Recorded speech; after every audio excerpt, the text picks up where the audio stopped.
Bison, mbona umekaa peke yako siku, alafu na uso wako unaongea zaidi ya maneno? Vijana sasa hivi mtakufa na mawazo. Kijana mdogo mawazo mingi. Mzee Mtunoga, leo nimejifunza kitu.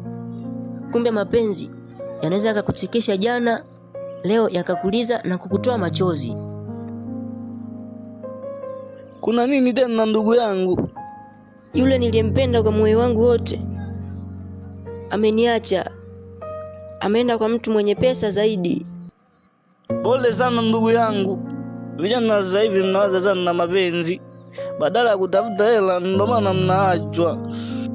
Sema tu ujui Mzee Mtunoga, mimi kwake nilijitoa kwa moyo wangu wote, lakini leo nimegundua kuwa mapenzi yasiyo na thamani ni kama maji kwenye kikapu, hayakai.